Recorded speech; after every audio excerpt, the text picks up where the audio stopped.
Pessoal, estamos começando mais um vídeo do canal. Deixa o seu like, se inscreva aí para dar uma força, beleza? Bom, é o seguinte, hoje eu queria falar com vocês sobre Cry Macho, um novo filme dirigido e estrelado pelo nosso glorioso Clint Eastwood, uma figura enorme na história do cinema, um cara que já transitou por vários gêneros, que foi do romance até o drama, até a ação, filme de faroeste.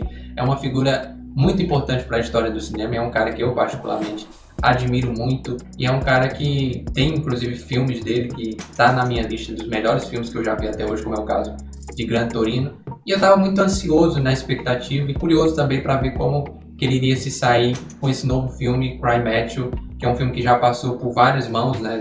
Já é um filme que tem alguma rodagem no cinema, vamos dizer assim, para ser produzido, é baseado num livro, e chegou nas mãos do Clint Eastwood, que ele decidiu pegar para adaptar, e eu vou falar as impressões que eu tive desse filme, lembrando que não vai ser exatamente uma crítica aqui que eu vou fazer, é muito mais uma resenha, comentários gerais sobre a minha percepção em relação a essa obra, tá? Bom, mas primeiro vamos, para quem não conhece o filme, né, eu vou dar um breve contexto do que se trata. O filme acompanha o Mike, que é o personagem do Clint, que ele é um ex-peão de rodeios, cuidador de cavalos, que ele recebe um chamado do ex-chefe dele, que pede um favor para que ele vá atravessar a fronteira dos Estados Unidos com o México para trazer de volta o filho desse ex-chefe dele, né, que é um garoto que está vivendo com a mãe. Então o personagem do Clint, o Mike, ele pega a caminhonete dele, atravessa a fronteira com o México para resgatar, para pegar o garoto de volta. E aí, chegando no México, ele encontra o garoto que a mãe praticamente largou ele. Então o garoto está vivendo na rua com um gato de estimação dele, que é chamado de Macho.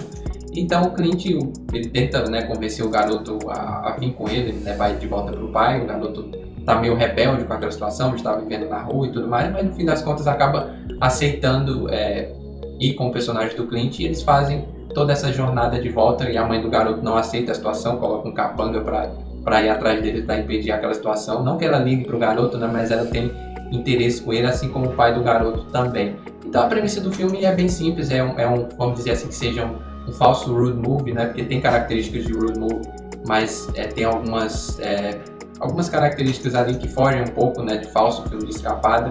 Tem algumas pausas estratégicas, então não sei se dá para classificar exatamente como um road movie, mas tem algumas semelhanças em relação a isso. Bom, o sentimento que eu tive em relação a esse filme foi um pouco conflituoso, vamos dizer assim, porque da mesma forma que eu tive admiração pela figura do Clint Eastwood, de ser um cara com mais de 90 anos que continua atuando e dirigindo um filme, que é muito complicado, que exige muito, né? Acaba tendo também um pouco de frustração, até um sentimento de tristeza mesmo, porque o filme ele tem algumas coisas que são bem questionáveis, vamos dizer assim.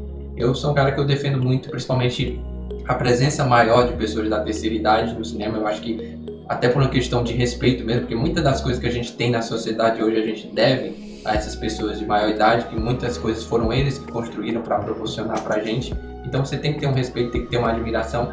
E muitas vezes no cinema essas pessoas elas não são respeitadas, assim, principalmente para fazer filme. Muita gente respeita a história que eles têm, mas não proporciona mais oportunidade para que eles possam continuar trabalhando e atuando. Hoje você tem filmes de grande orçamento que não dão oportunidade para que atores mais velhos acabem interpretando, né? E o Clint ele acaba sendo importante por isso, né? Por ser um cara de 91 anos que continua fazendo um filme de um grande estúdio, né, da Warner, interpretando e dirigindo, né? Então isso é uma grande visibilidade, é uma grande oportunidade, e eu fiquei feliz e eu tive essa admiração por conta disso também.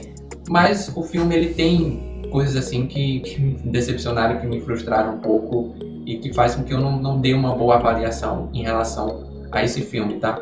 Eu acho que o primeiro ponto que a gente pode destacar aqui é principalmente a questão da idade do Clint, né?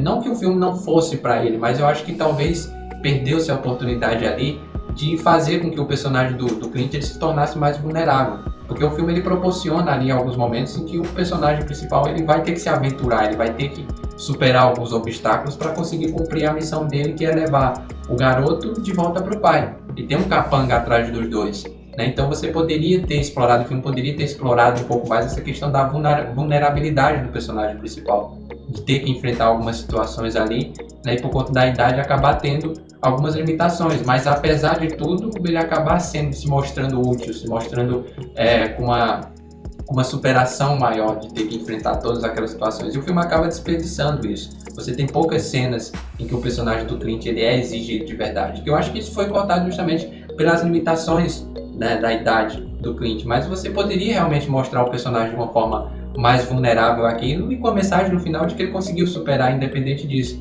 E que poderia ser uma mensagem para a própria indústria do cinema nessa crítica que eu acabei de citar, né, de que, olha, a gente tem as limitações, mas a gente ainda pode ser útil. Né? E o filme ele acaba, na minha opinião, desperdiçando essa oportunidade. E é bom deixar claro também de que o filme, né, o projeto original, era para um ator muito mais jovem. Né?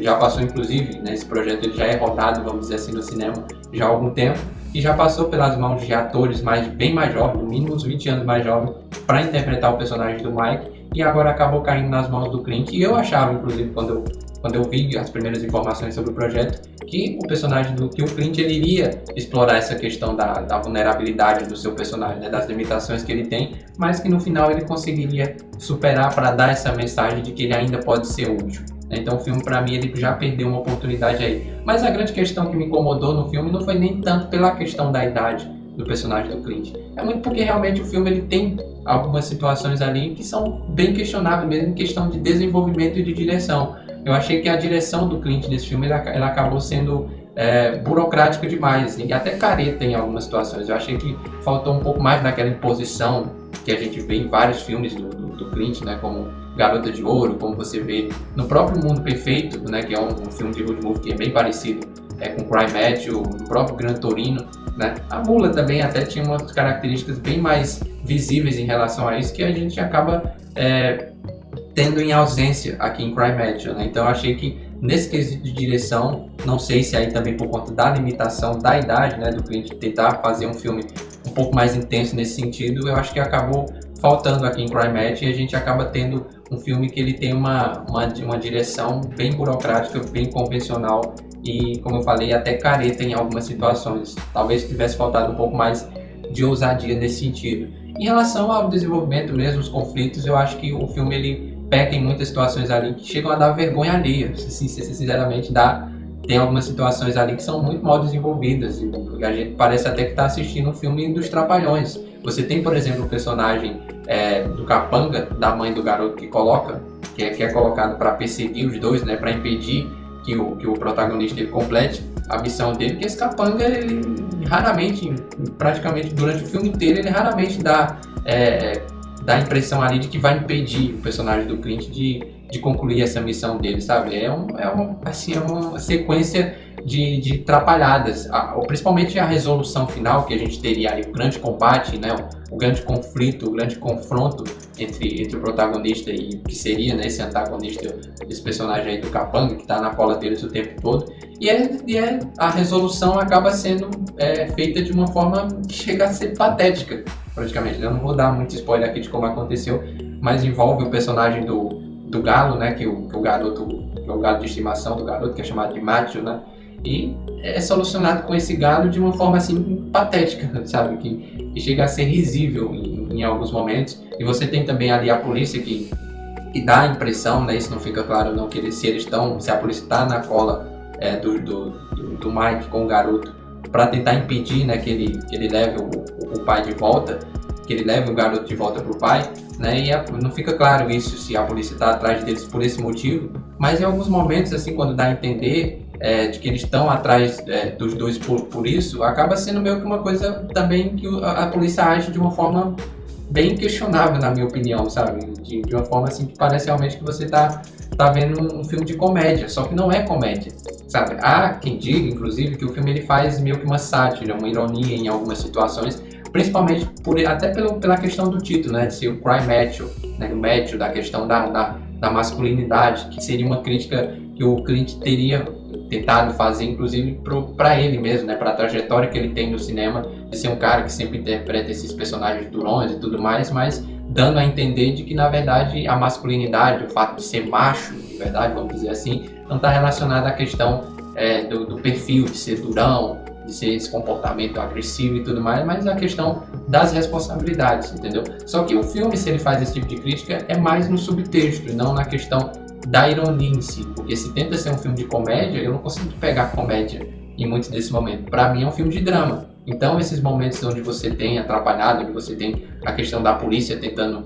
dificultar a vida dos dois ali em algumas situações e que em que tem uma resolução até boba, até clichê em alguns momentos, soa pra mim forçado, soa pra mim simplesmente bobo, chegando a ser constrangedor em alguns momentos, né? Às vezes você tem também cenas ali onde o Mike tá fugindo com o garoto, que eles precisam roubar um carro, e aí eles pegam qualquer carro, um carro que aparece ali na rua, o carro já tá todo aberto, já tá com uma chave dentro, é só entrar e ligar, ninguém vê, ninguém pede, entendeu?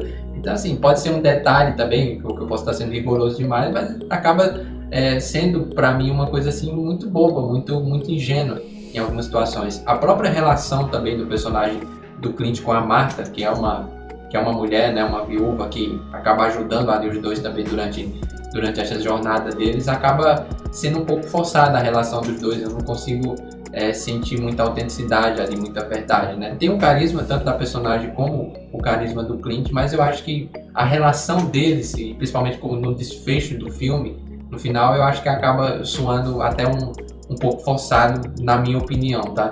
Então assim, essa é a mistura de sentimentos que eu tive em relação a Cry Matt. Óbvio que isso não vai de forma alguma apagar a carreira do Clint Eastwood, uma mancha na carreira dele, né? Até porque o Clint já fez, como eu falei, filmes grandiosos, filmes que foram muito elogiados, que inclusive tá na minha lista aí, alguns, principalmente Gran Torino, na lista dos melhores filmes que eu já vi. Então é um cara que tem muito crédito no cinema, e eu espero que ele continue fazendo, para continuar sendo um símbolo do cinema, sendo um símbolo de um cara que já, apesar da idade avançada, continua demonstrando essa paixão dele para o cinema e continua dando essa mensagem para pessoas da terceira idade, para os artistas já de idade avançada, de que é possível você continuar trabalhando e que se deve dar mais oportunidades para essas pessoas da terceira idade. Mas infelizmente acabou sendo um pouco frustrante para mim em relação a esse filme específico do Clint, que algumas pessoas até curtiram, mas eu achei realmente assim um pouco bobo em algumas situações, um pouco até gerando vergonha alheia pelo clichê e por algumas cenas que tem resoluções assim bem fraquinhas, na minha opinião. Então é isso, obrigado para quem acompanhou o vídeo até aqui, um abraço e até a próxima.